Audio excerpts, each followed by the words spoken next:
Praise the lord. మన ప్రభువైన యేసుక్రీస్తు నామంలో అనుదిన దైవ కృపా కార్యక్రమం ద్వారా ఈ దినం దేవుని మాటలు వింటున్న దేవుని బిడ్డలైన మీ అందరికీ హృదయపూర్వక వందనాలు తెలియపరుస్తూ ఉన్నాం. నిశ్చయముగా ఈ మాటలు వింటున్న మిమ్మల్ని నా దేవుడు దీవించునుగాక.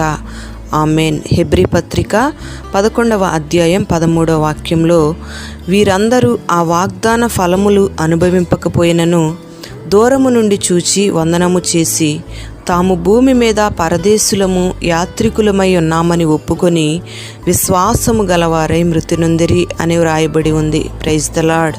ప్రియ దేవుని బిడ్డలారా, ఈ వాక్యాన్ని బట్టి మనం ఆలోచన చేస్తే దేవుని ప్రజలు దేవుని యొద్ద నుంచి వాగ్దానాన్ని పొందుకున్నారు. అయితే ఆ వాగ్దానము యొక్క ఫలాన్ని అనుభవించలేకపోయారు. అయినా ఆ వాగ్దాన ఫలాన్ని దూరం నుండి చూసి దేవునికి కృతజ్ఞతాస్తుతి చెల్లించి భూమి మీద మేము పరదేశులము యాత్రికులము అని ఒప్పుకుంటూ విశ్వాసం గలవారిగా మృతి నొందారు. అంతేగాని ఆ వాగ్దాన ఫలాన్ని మేము అనుభవించలేకపోయాము అని దేవుని మీద సనగడం కానీ, దేవునిని దూషించడం కానీ, దేవుడు మా జీవితంలో ఈ కార్యం చేయలేదు అని కానీ వారి నోటి వెంట రాలేదు.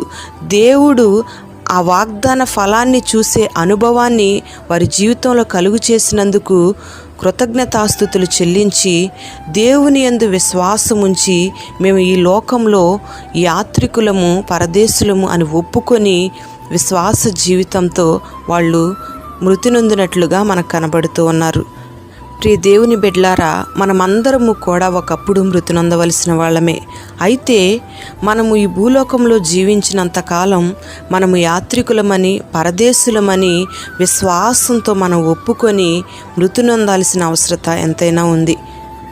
కొంతమందికి దేవుడు వారి జీవితంలో ఎన్నో వాగ్దానాలు చేస్తున్నాడు. ఆ వాగ్దానాలన్నిటినీ కూడా అనుభవించే కృపను ఇస్తున్నాడు. అయినా సరే వారు విశ్వాసంలో స్థిరపడకుండా వారి జీవితంలో కొన్ని శ్రమలు ఎదురవగానే దేవుని మీద సనుగుతూ గొనుగుతూ ఈ లోకమే శాశ్వతం అన్నట్టుగా, ఈ లోకంలో సంపాదిస్తున్న సంపాదనే శాశ్వతం అన్నట్టుగా జీవిస్తూ ఉండడం మనం గమనిస్తూ ఉన్నాం. ప్రియ దేవుని బిడ్డలారా, ఈ దినాన క్రీస్తు యొక్క పరిశుద్ధమైన రక్తముతో నువ్వు కడగబడి క్రీస్తుతో లేపబడిన వ్యక్తివైతే నీ మనస్సాక్షి నీతో చెప్తుంది నువ్వు ఒక పరదేశివని, నువ్వు పరదేశిగా జీవించాలని నీతో మాట్లాడుతూ ఉంటుంది. అప్పుడు నువ్వు ఒక పరదేశివనే ఒప్పుకోవాలి. అలాగే ఈ లోకంలో జీవించాలి. ఈ లోకం అశాశ్వతమైనదని నువ్వు గమనించాలి. శాశ్వతమైన స్థిరమైన పరలోక పట్టణమే నీకు స్వాస్థ్యమని నువ్వు గమనించాలి. అబ్రహామును మనం గమనిస్తే అబ్రహాము ఈ లోకంలో జీవించినంతకాలం ఒక పరదేశిగానే జీవించాడు.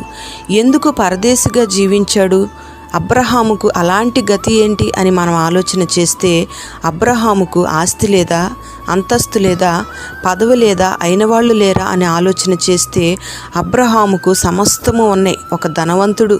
అబ్రహాము గొప్పవాడే. కానీ అబ్రహాము ఈ లోకమంతా అశాశ్వతమని, శాశ్వతమైనది ఈ లోకంలో ఏదీ లేదని గ్రహించాడు. గనుకే స్థిరమైన పట్టణం కొరకు, స్థిరమైన రాజ్యము కొరకు వేగిరపడుతూ ఉన్నాడు.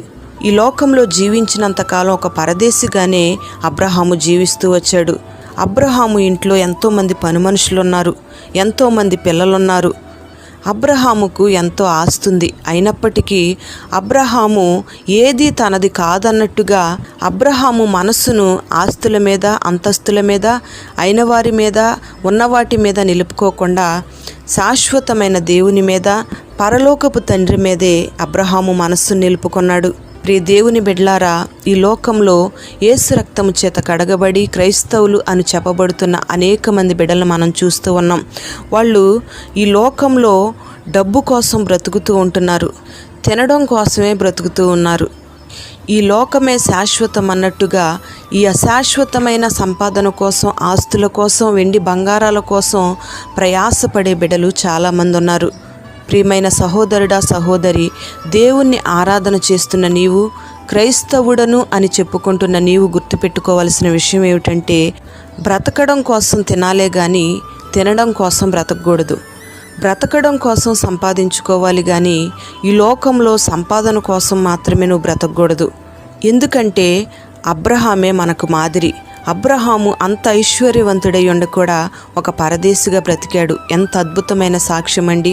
మన పితరులు ఎంతోమంది ఈ రీతిగా జీవించారు. అబ్రహాము పరదేశిగా ఎలా బ్రతకగలిగాడు అంటే అబ్రహాముకు ఒక దర్శనం ఉంది. అబ్రహాము వాగ్దాన ఫలాన్ని అనుభవించలేదు కానీ దూరం నుండి చూచి వందనాలు చెప్తూ సాగిపోయాడు. అబ్రహాము ఎందుకు ఇలా చేస్తున్నావు, ఏం చూశావు దేవునిలో అని అడిగితే అబ్రహాం అంటాడు, నా దేవుడు ఏ దేశానికి ఏ పట్టణానికి నిర్మాణకుడై ఉండి పునాది వేశాడో ఆ మహిమగల పట్టణం నా కళ్ళ ముందు ఉంది అంటాడు. ఆ మహిమ కలిగిన పట్టణం నా కళ్ళ ముందు ఉంది. ఆ పట్టణం కొరకే నేను ఈ లోకంలో జీవిస్తాను, ఆ పట్టణం కొరకే ఎదురు చూస్తాను. అంతేగాని ఈ లోకంలో నేను ఎందుకు స్థిరపడతాను, ఈ లోకం నాదని ఎందుకు నేను భ్రమపడతాను అంటున్నాడు. అందుకే అబ్రహాము ఈ లోకంలో స్థిరమైన నివాసం కట్టుకున్నట్టుగా పరిశుద్ధ గ్రంథంలో మనకు కనబడదు. ప్రియ దేవుని బిడ్డలారా, మరి నువ్వు క్రీస్తుతో కూడా లేపబడిన వ్యక్తివైతే పరలోక పట్టణంపైనే నీ మనస్సు ఉంచాలి. పరలోక పట్టణం కొరకే నువ్వు బ్రతకాలి. మరి అబ్రహాములో ఉన్న ఆ బలమైన విశ్వాసాన్ని, పరలోకం కొరకు ఎదురు చూసే గొప్ప అనుభవాన్ని నా దేవుడు నిశ్చయంగా ఈ దినాన నీకు అనుగ్రహించునుగాక. ఆమేన్. పరిశుద్ధుడైన తండ్రి, ప్రేమ కలిగిన దేవానికి స్తోత్రం చెల్లిస్తూ ఉన్నాం. ఈ మాటలు విన్న నీ బిడ్డల్ని మీరు పేరు పేరున దీవించమని వేడుకుంటూ ఉన్నాం. గొప్ప దేవుడవు, శక్తి కలిగిన దేవుడవు. ఈ లోకం అశాశ్వతమని, శాశ్వతమైన రాజ్యం, శాశ్వతమైన పట్టణం, శాశ్వతమైన నివాసం మాకు పరలోకంలో ఉందని మాకు తెలియపరిచారు. ఈ మాటలు విన్న నీ బిడ్డల్ని మీరు దీవించండి. ఈ భూలోక సంబంధమైన వాటి కోసం నీ బిడ్డలు బ్రతకకుండా పరసంబంధమైన పట్టణం కొరకు, పరలోక రాజ్యము కొరకు, ఆ స్థిరమైన స్వాస్థ్యం కొరకు నీ బిడ్డలు ప్రయాసపడడానికి మీరు కృప దయచేయండి. విశ్వాసంలో నీ బిడ్డలు మీరు స్థిరపరచండి, బలపరచండి. గొప్ప అనుభవాన్ని నీ బిడ్డలకు మీరు అనుగ్రహించి మహిమ, ఘనత, ప్రభావాలు మీరు పొందుకొని నీ బిడ్డలందరినీ మీరు ఆశీర్వదించమని యేసు పేరట వేడుచు ఉన్నాము తండ్రి. ఆమేన్.